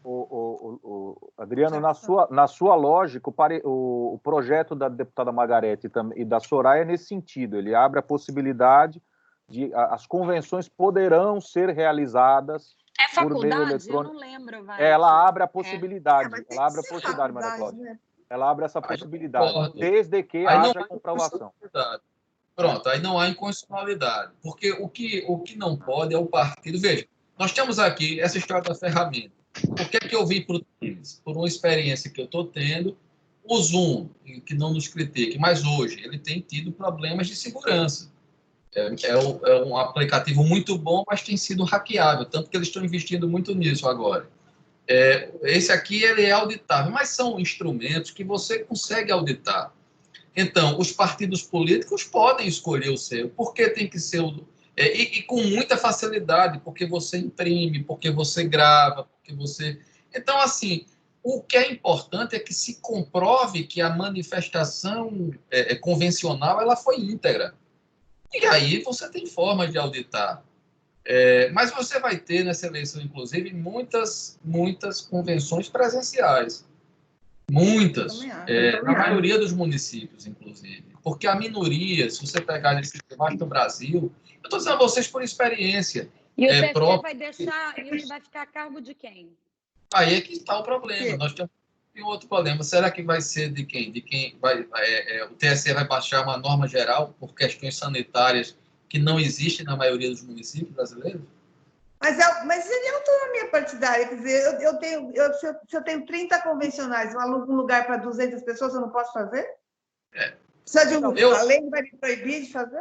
Não, mas vamos pegar uma discussão, vou pegar aqui reunião de eleição cooperativa, tá? Se a gente for olhar, mesmo regime, direito privado... Nós temos mais 5 minutos, tá? Para chegar na de direito privado. Né? Houve alteração da MP, a MP permite o voto eletrônico, né, nas assembleias cooperativas. E fica de acordo com o problema local. Se você tem regras sanitárias de restrição, você faz o voto eletrônico, senão você vai pelo convencional. Bem, eu só quero fazer uma distinção aqui, porque a gente às vezes tem tido assim, uma coisa é a discussão do ponto de vista da melhor opção. E aí a gente pode ter, se é do TSE, se é isso, é uma tese. Outra é o seguinte, a questão jurídica estricto sensu. Hoje, eu não vejo como o TSE possa impor aos partidos, sem violar a autonomia partidária, o meio pelo qual eles vão fazer a sua convenção. Porque o que eu vejo por isso. O que é importante é a integridade da manifestação convencional. Isso é que se tem que provar. Agora, eu dizer que o sistema tem que ser o meu, aí eu acho que viola sim. E acho que viola porque a autonomia é justamente o direito de eu prover, mediante, inclusive, o meu estatuto e as minhas convenções, a forma em que eu tomo as minhas decisões. Então, eu dizer que tem que ser o sistema do Tribunal Superior Eleitoral, tem que ser auditado dessa forma, quando eu tenho sistemas até talvez mais seguros do que o próprio tribunal vem a criar. Então, essa é uma avaliação que eu faço. E aí, esse é um ponto. Mas, ressalvando, claro, a posição da Maria, Mas veja, Maria Cláudia, a questão do voto feminino, dos 30%, de qualquer forma, essa é uma garantia legal hoje. Não. Eu disse do TSE 30% partidária. nos diretórios. Nos diretórios, né? Pois Foi decidido hoje, né? É hoje, né? Bom, aí é que eu acho. Exortação ao Congresso, como exortação ao Congresso. Sim, exortação. Sim. Exortar. Mas ele determinar viola a autonomia, que me desculpe, porque essa matéria não está regulada em constitucional, nem está em lei. É uma vontade, uma predisposição, como foi há pouco tempo na própria nossa OAB. A OAB há pouco tempo não tinha essa exigência, como tem sido, por exemplo, em alguns congressos, em que as advogadas e as palestrantes, têm até, vocês sabem, têm exigido os 30%, senão não participam. Houve em algum momento reações, é uma construção histórica, natural, que eventualmente vai acontecer. Mas dizer que hoje isso possa ser imposto sem uma norma constitucional que garante... Não, composição de diretório, eu concordo com vocês, isso viola a autonomia. O que eu acho que o Tribunal Superior Eleitoral poderia e deveria construir é algum tipo de política promocional, né? Que catalise esse movimento. E acho também que o legislador poderia e deveria, se não o próprio Supremo, condicionar o repasse das cotas do fundo partidário, porque hoje partido e campanha vivem de verba pública, e isso evidentemente que impõe um repensar da autonomia partidária, porque a gente fala de verba pública. Vou dar uma ideia para vocês da Bradep, viu, Maria? O atingimento de algumas metas como critério para a percepção de verbas extras. Você estabelece um valor menor e partidos com maior representatividade feminina, portanto, recebessem a maior. Eu, inclusive, fiz uma minuta de projeto de lei, ela chegou a ser encampada pela deputada Margarete Coelho, teve o aval do ministro Gilmar Mendes, na época presidente do TSE, dizendo que o voto recebido por deputada federal mulher teria peso 2 no cálculo do repasse da cota do fundo, né, como uma forma de estimular não apenas candidatas, mas eleitas. Mas existe uma das formas também que se tem usado muito nas empresas, nas corporações, no mundo todo.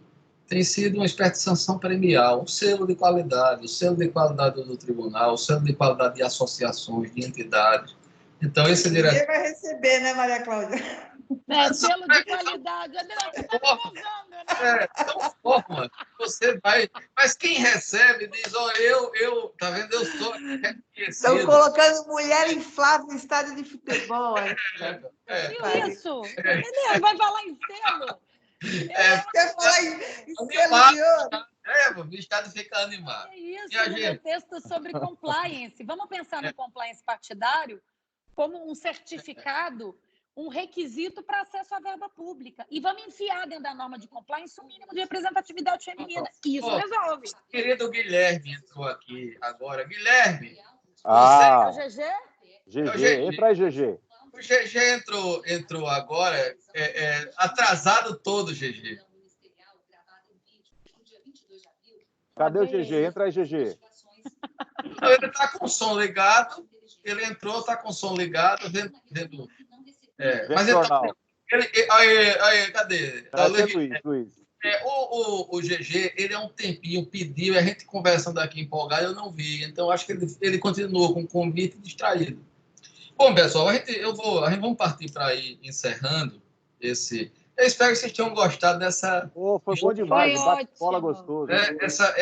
Porque a gente vai conversando e depois vai envolvendo as pessoas. Essa história do encontro, a gente vai fazendo salas em que a gente pode conversar até de uma forma mais leve também, lá para as tantas, né? Menos formal e dando chance às pessoas, no final, de fazerem perguntas e ter esse contato mais próximo, né? Então, para mim, assim, é sempre uma alegria muito grande revê-los. Maria, eu, de novo, saudade de você, bom sempre revê-la. E você sempre ilumina com as suas colocações, a sua riqueza de argumentação intelectual, tua visão prática, é sempre muito bom. O Marcelo, com esse jeito doce, afável, né? E com a inteligência dele, com a formação intelectual também. Então, isso dá uma liga muito legal. Estar com vocês, muito bom. E ainda vou puxar a Carlinha depois para a gente ir, o Guilherme, eu estou mexendo com o mundo aí, eu estou fazendo um meeting agora com 3 de uma vez. Né? Isso, né? A gente vai. GG! Você voltou? Ele botou o som, então foi ele que botou, ele voltou. Ô, Guilherme! Ele não sabe o que quer da vida. Então, é sempre bom estar com vocês. Eu queria agradecer a vocês dois o convite. Aos demais. Foi muito legal. Bom demais. E quero fazer outros com vocês. Tá? Então, palavras finais de vocês para a gente encerrar aqui a gravação, esse encontro. Eu vou falar primeiro que MC fecha, depois. A estrela de tudo. Veja só, eu queria te agradecer, Adriano, pelo convite. Você sabe da minha admiração, do meu respeito por você. Você é indiscutivelmente um dos maiores eleitoralistas que a gente tem. A tua produção científica, sua coerência, seus pontos de vista, como você diz, você e Pereira, 2 grandes polemistas, não é verdade? Que a gente gosta muito, né? Mas, assim, é um prazer enorme estar aqui com você, ao lado dessa querida amiga que eu admiro muito, para mim, uma das maiores advogadas eleitorais e de direito público, né? Porque MC é tão boa que ela vai para o penal, vai para o administrativo, vai para o constitucional, sempre encantando a gente. E também aqui contar com a colaboração do Luiz e da Carla, também queridos amigos da Bradep, dizer da minha enorme alegria estar aqui com vocês e um beijo grande, muita saúde, muita resiliência e muito espírito para a gente superar essa etapa aí, que não está fácil não, mas nós vamos, se Deus quiser, vencer isso. Isso aí, Marcelo, obrigado. Maria. Adriano, eu quero agradecer você pelo convite. Você é um amigo de longas datas. Um dos meus primeiros grandes casos de governador que eu peguei foi com você em 2010, né, Adriano? Foi 2010. Tinha uns carneirinhos, né? Hã? Os carneirinhos, né? Os mais ouvidos. Quem apareceu aí para falar dos carneirinhos? Luiz. Não, Luiz. Os ouvidos, né, rapaz? Isso aí. E desde então já te admirava muito.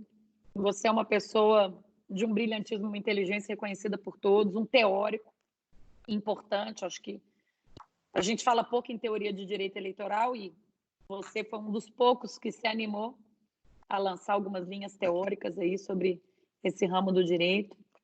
Preciso confessar que esse debate me deixou meio preocupada. Que eu não tinha pensado nisso, não. Eu confesso, em Marcelo, naqueles nossos GTs, eu não tinha... Olha como é bom, a gente precisa conversar mesmo com as pessoas. Eu não tinha pensado nessa história dos juízes eleitorais proibindo atos de propaganda difusos. Não, aqui não vai ter comício, aqui não vai ter caminhada, aqui não vai ter isso, aqui não vai ter aquilo. Isso vai ser uma zona numa eleição que já vai nascer com meios muito restritos de propaganda. Eu acho que o TSE já vai proibir algumas. Acho que, ou por lei, talvez até um projeto de lei encampado pelo próprio tribunal nesse diálogo institucional com o Rodrigo Maia, que ele já falou que quer discutir isso com o TSE.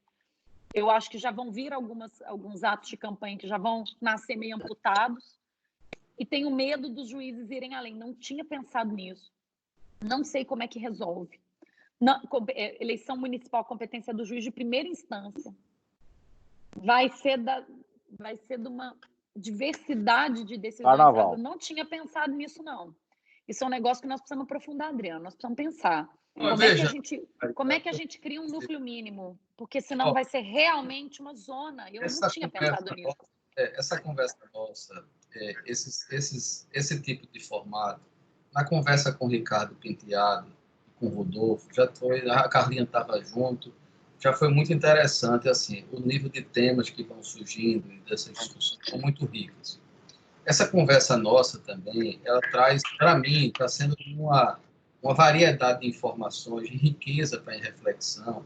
Por isso que eu estou dizendo a vocês, eu acho que eu quero ver se eu faço um seminário desse, rapidinho, discutindo esses pontos. Esse ponto do poder regulamentar, deixa eu dizer a vocês, por isso que eu fiz questão de fazer um meeting sobre isso, porque ele tem sido pouco tratado. E vai ser um dos grandes dramas da eleição. Vai ser o grande tema, e não é TSE, não, é TRE e juiz. É isso que eu estou provocando. Né? Você está olhando muito o TSE. A gente que faz nos 3 níveis muito também, o Luiz, a Carla, que fazem eleições municipais, muito. Você sabe que é a realidade de cada juiz e promotor na regulamentação do caso por caso. E são coisas assim muito... Então, e há toda uma motivação desse momento para isso, pela pandemia e por todas as circunstâncias do próprio Supremo flertando com essas coisas. Então, nós vamos ter um ano muito desafiador. Eu quero ver se eu faço um webinário para a gente, discutindo esse tema, poder regulamentar. Acho que a gente ficou num ambiente muito rico de discussão. Eu vou até deixar para vocês refletirem isso, fazer um convite depois para a gente pensar esse assunto e fazer... Tem que voltar nele mesmo. Tem. E aí eu quero voltar com vocês nesse tema. E aí eu estava já pensando num leque ampliado, não só da área jurídica. E aí, depois dessa conversa nossa, eu estou vendo que realmente é necessário a gente debater isso com muita seriedade. E vou dizer um ponto aí, já que a gente está sendo gravado para encerrar, e você fazer as considerações finais, Maria, só um ponto que nós não tratamos aqui, que é o seguinte: nós temos muitos membros do Ministério Público candidatos. Ainda tem esse porém aqui, que a gente não discute, mais do pessoal anterior 88, e pessoas muito, às vezes, ligadas ao MP. Então, assim, a gente tem, na verdade, desafios pela frente quanto a isso também, da atuação desse poder regulamentar em casos concretos. Então, Maria, desculpe me atrapalhar, faça o seu encerramento. Eu estou ótimo, perplexa, o que prova que essa nossa discussão é boa que só, né? Que bom. Eu fiquei preocupada, foi ótimo, te agradeço o convite, vamos ter que fazer um segundo round, vou dormir pensando com essas coisas. Agora, Adriano, só aproveitar aqui, eu acho que uma coisa, viu, Maria Cláudia, Carla e Luiz, eu acho que talvez o nosso grande desafio, a gente que gosta de direito eleitoral, gosta de democracia, é tentar aglutinar essas forças todas. Maria Cláudia está fazendo isso, já um diálogo com diversas instituições. A gente precisa tentar dar um norte, né, uma coisa organizada, porque se a gente deixar uma coisa solta assim, vai sair cada coelho dessa cartola aí complicado. Isso me parece que a reflexão que a gente está... Primeiro ponto é isso, que a gente está exercitando. Aí a gente tem um pouco de tempo ainda para isso, porque a crise está aí, mas a gente vai ter que exercitar muito essa capacidade de refletir, de colher essas experiências, de começar a se organizar. E acho que esse tipo de conversa que a gente está tendo aqui, ela vai ampliando esse processo de aprendizagem. E fica isso como lição. Essa discussão do poder regulamentar na eleição municipal, ela de fato é central sobre uma época de crise que a gente está vivendo. E aí é justamente uma das áreas de descontrole orgânico em níveis de hierarquia maior. Esse é o grande ponto para a gente refletir. Como a gente vai ter que funcionar, né? Pois é. Esse é o ponto. A gente vai ter que refletir muito sobre isso. Tá bom? Maria, então dá o seu boa noite, Maria. Gente, obrigada, Adriano, meu amigo.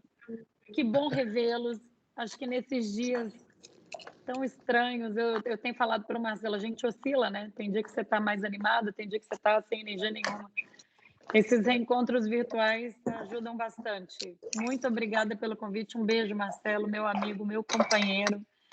Beijo, Carla, minha companheira de grupo de movimentos feministas também. A hora que ela falou selo, eu pensei na mesma coisa, selo, né? E vamos juntos, vamos refletir juntos e ver se a gente consegue dar alguma contribuição. O Guilherme, ele só entra, agita, faz voado e não fala nada. Eu só tô entrando para dar um abraço, pô. Mas cadê você? Me preparar para a semana que vem. Troço espetacular. Gostou, Guilherme? Espetacular. É legal, né? Adorei. Parabéns e já estou ansioso para a semana que vem. Fiquei hoje só ouvindo e aprendendo. Tá ótimo, então. Minha gente, boa noite. Eu Boa vou... a todos que estão aqui presentes, lembrando, está sendo gravado, vai ser publicado primeiramente. Beijo. Boa Tchau. noite, Acabou. beijo, Carla. Muito bom. Boa noite. Abração, gente. Marcelo. Tchau, Boa tchau. noite. Boa noite, Marcelo. Adriano, um beijo. Boa noite, boa noite. Boa noite, Guilherme. Boa noite a Como todos. é que sai aqui? Eu também não sei agora, tá vendo? Né?